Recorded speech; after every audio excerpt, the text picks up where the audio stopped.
Running back Saquon Barkley and his legendary reverse hurdle are the cover of Madden NFL 26.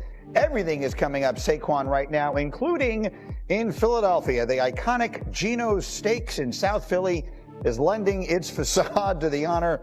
They are now selling Steakwans for the moment and are actually delicious no matter what you call them, but one way or the other. They now have Steakwans there after Saquon Barkley had what I think one could argue was as good a season as any NFL team has ever had, or any NFL running back has ever had. He won the rushing title during the year, 2,005 rushing yards, opted against going for the all-time single-season record, which he could have done. He then joined Emmitt Smith and Terrell Davis as the only players ever to lead the league in rushing and then win the Super Bowl. He won the rushing title, the Offensive Player of the Year, and the Super Bowl. Terrell Davis, the only player before him to win all three in the same season since 1972, which is when Offensive Player of the Year was first awarded. And then Barkley had 11 games with 100 rushing yards last year, the most by any player in their first season with a team in NFL history. And so as I sit here, start going over football notes, Dominique Foxworth, I don't know that everyone knows this about you, but you are an analytics geek.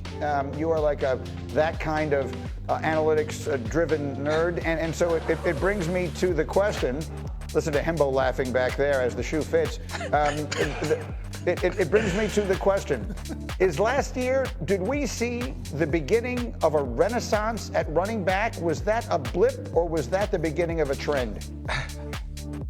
Oh, well, I resent you calling me an analytics nerd. I'm not a nerd. I'm a tough guy, like my favorite Jeff Saturday. And I think what we're seeing is not the resurgence of the running back as much as we're seeing the resurgence of the running game. As defensive lines get smaller and linebackers get smaller in order to rush the passer, it feels like the Eagles are a perfect example of the O-line is getting bigger. They have tackles at guard. They're enormous, and they use that advantage to run the ball. So because of some of the things in the salary cap and generally the amount of running backs that you can find, I'm not sure that we're going to see a resurgence or a newfound respect for the running back itself. But I do think, to your point, analytics is about finding advantages. And right now, there seems to be an advantage in getting big and getting physical in the modern NFL.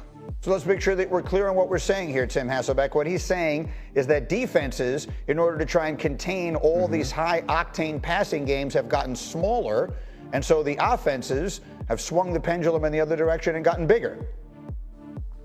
I think it's accurate. Look, if you just look at starting defenses, a lot of people, when they put at their starting defense, there's a third corner. I mean, they're essentially in nickel defense, as their, primary defense. So, the days of, a standard 4-3 with, big, run stuffing linebackers, those days are long gone. And in fact, it really probably, you go back to like Pete Carroll at USC, facing Oregon, where you had these like hybrid safety linebackers, that all of a sudden became kind of like this, big nickel. And so a lot of people are playing like that. Well, getting into, run looks and running the football, as Neek said, with like now all of a sudden, like investing in guards, investing, not just at the tackle position to be able to run the football. And then you pair that, then let's be fair too to Saquon, pair that with an elite runner. There's not, a Saquon Barkley on every team. You do that, now all of a sudden,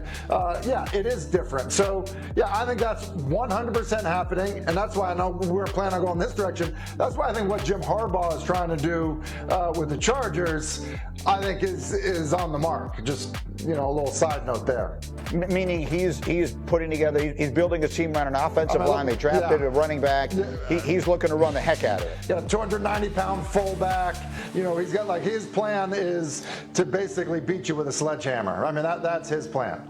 Well, Jeff Darlington, you're out there covering these games every single week and you're talking to all the people who put them together. It did occur to me at some point last season, there is no better play than the explosive run. If every offense could have that in their arsenal, that's what they would choose to do over everything, because it has absolutely no risk or close to no risk, where on a passing play, so many different things could go wrong.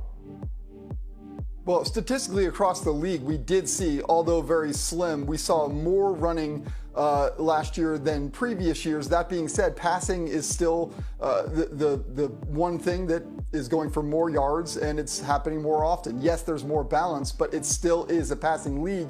And you go back to the idea of value. It was a big story last year. Remember when we talked about the running back market and when Saquon was leaving New York in the first place, the idea that teams did not want to pay running backs. I actually think, yes, the pendulum swings a little bit, but Saquon getting this big deal from the Eagles actually could make it even more complicated for running backs, because I still don't think teams are going to pay most running backs. I think it is very much a class system where we have Saquon, we have Derrick Henry, maybe Josh. There's some guys, maybe Bijan Robinson, but I really don't think that we're all of a sudden going to see this influx of money when general managers that I've talked to would still rather draft a guy, and I know this sounds mean, but run him into the ground and draft another guy after that. I think the idea that Saquon will, that all high tide raises all boats, I don't think that pertains to the running back market. Saquon is an anomaly and an outlier.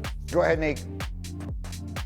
Yeah, and Saquon himself still isn't getting paid as much as you would expect for the impact that he's having. Like the position itself, right. The value isn't changed. And to Jeff's point, there were 25 running backs in the draft this year. That suggests that we respect the running game, but it doesn't necessarily suggest that we respect the running back, because we'll see how many of those guys get big money extensions when the time comes. Tim, I got 15 seconds. Finish it.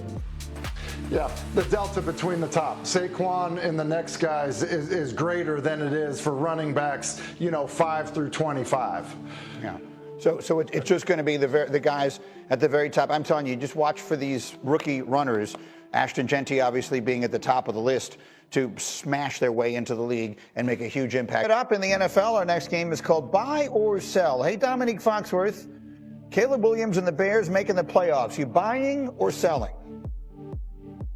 Yeah, I'm buying. I know the division is very tough, but Caleb is immensely talented, and they've added a coach and an offensive line that can do some of the things that we've talked about earlier in this show. Run the ball. Running the ball takes pressure off of everyone on your team, your offense and your defense and your quarterback. And if they can effectively do that the way that the Lions did, I think that Caleb, who's an extremely talented quarterback, will have a really good season, and his team could sneak into the playoffs. Also drafted a good pass-catching tight end in round one. Jeff, if I were to say the Steelers are going to finish last in the AFC North, buy or sell?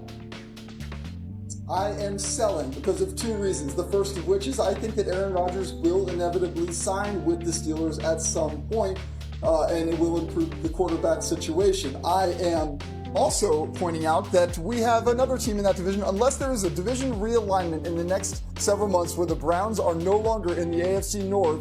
I believe that the Steelers will avoid the cellar because, quite frankly, they'll have a better quarterback than the Browns and a better roster. All right, well, you mentioned the Browns, so let's go to them. Tim Hasselbeck, if I said Shedeur Sanders is going to start the season as the starting quarterback in Cleveland, are you buying or selling? I'm selling that. I mean, the reality is that quarterback room is super crowded. We've been talking about that, since the draft.